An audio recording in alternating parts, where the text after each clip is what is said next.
Today is a personal one. And honestly, I debated whether to share this because I thought, Emma, it's just an ankle injury. Get over it. But it wasn't just any ankle injury. It was a lesson I apparently needed to learn the hard way. And if you're a business owner who keeps pushing and pushing and pushing, I reckon this one might just land for you as well. I want to tell you about the ankle that started it all. So recently I hurt my ankle. If you know me, I'm a 20,000 steps a day kind of girl. I run 3 times a week. I've been teaching myself to do that over the last couple of years, and I do it religiously. Walking and running, they're my things. They're how I clear my head, how I shake off client troubles, and how I manage through the day. They're my mental health regulators, and I don't say that lightly.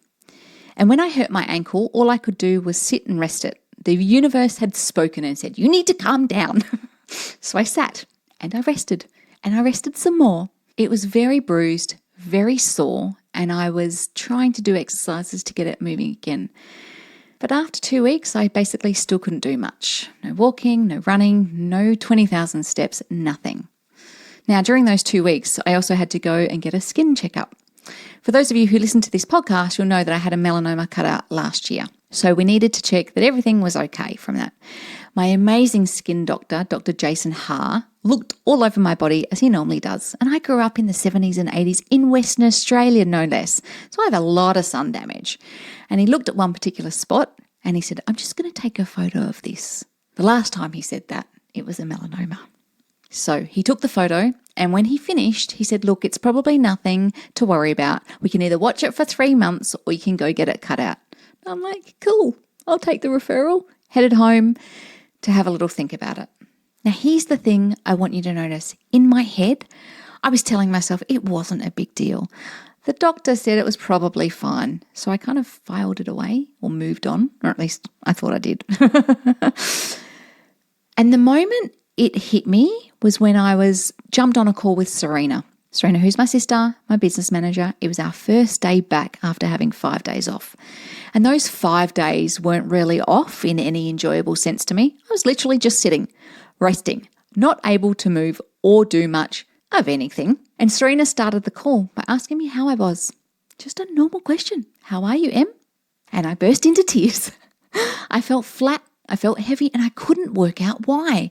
The skin thing wasn't supposed to be a big deal, so it wasn't really about that. Or was it? I was so confused by my own reaction.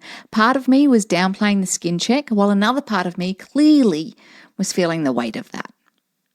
And that's when Serena reminded me of something I already knew but had completely lost sight of. My walking and my running are the things I do for me. They help me clear my head. They help me process. They help me manage my mental health. They keep me optimistic. And I hadn't been able to do any of that for 2 weeks. And it hit me like a ton of bricks. I'm a slow learner, of course. And I was genuinely surprised at the impact of not being able to exercise and what that did to me. 2 weeks without my main regulator. And I went from feeling fine to feeling flat, to feeling heavy, to feeling teary on a work call with someone I love and trust. And what was actually happening when I actually sat down with it afterwards? I realized there were a few things going on at once. The ankle injury had removed my physical outlet. The skin check had triggered that familiar fear, even though I was telling myself it was nothing. And the forced rest had stripped away my routine, which is where a lot of my identity and sense of control lives. I think business owners are particularly vulnerable to this. We build our days around doing. We're wired for action. Me too.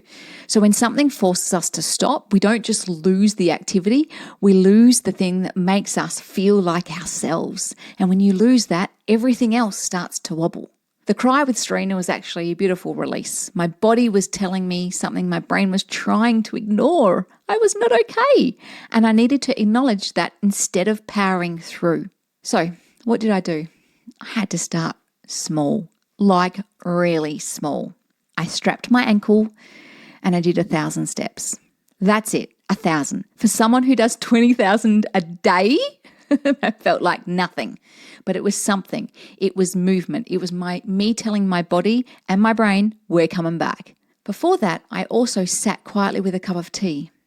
You've listened to this podcast before. You know I love a good cup of tea in a beautiful teacup.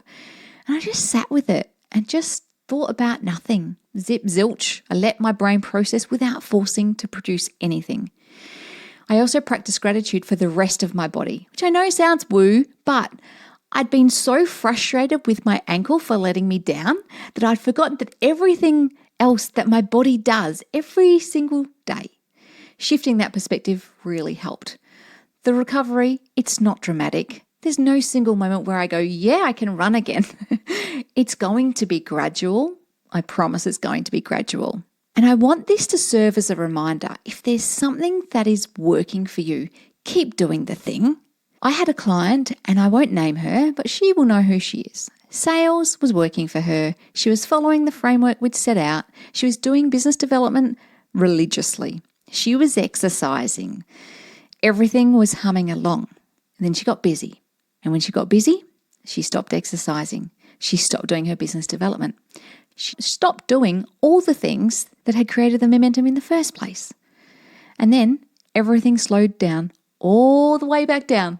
And so I had to ask her, what was the thing you were doing right before you got busy?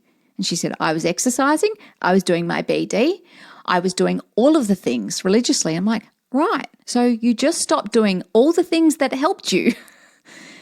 So we need to get back to that. It sounds simple, doesn't it? It sounds simple, but it's not easy. And I get it. I really do. Because I literally just did the same thing, except mine wasn't a choice. The universe made the choice for me. P.S. I may have trained with a personal trainer for my upper strength, just saying. But anyway, I want to make this really practical for you, something you can actually use, because I don't want this to be just a nice story that you listen to and then forget by lunchtime. So I've got 4 questions I want you to sit with this week. What's your thing? What is the activity that regulates you? For me, it's walking and running. For you, it might be swimming. It might be yoga. It might be journaling. It might be a Saturday morning coffee by yourself. It might be time in the garden. Whatever it is, name it. Write it down. Because if you can't name it, you can't protect it. Number 2, are you still doing it? Like, be honest. When was the last time you actually did the thing? If it's been more than a week or 2, that's a flag. Business owners are brilliant at deprioritizing themselves when things get hectic. The irony is that the busier you are, the more you need your thing. Don't you reckon? And number 3, what's your minimal viable version? And this is what I had to learn from my ankle. When I couldn't do 20,000 steps, I did 1,000. When I couldn't run, I walked slowly up and down my living room. Like just what's your minimal viable version? That's still good enough. The smallest possible thing still counts. Work out what that is before you need it.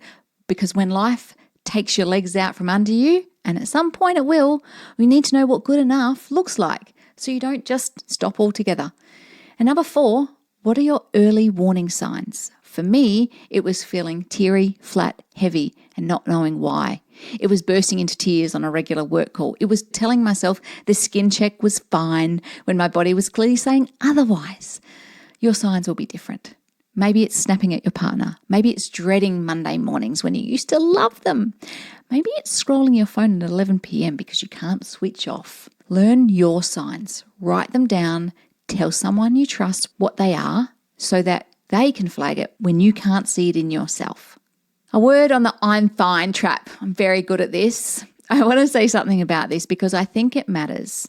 I coach women in business for a living. I talk about energy management, self-care, balance, all of it. And I still missed my own signs. I still sat on that call with Serena and was genuinely confused about why I was teary.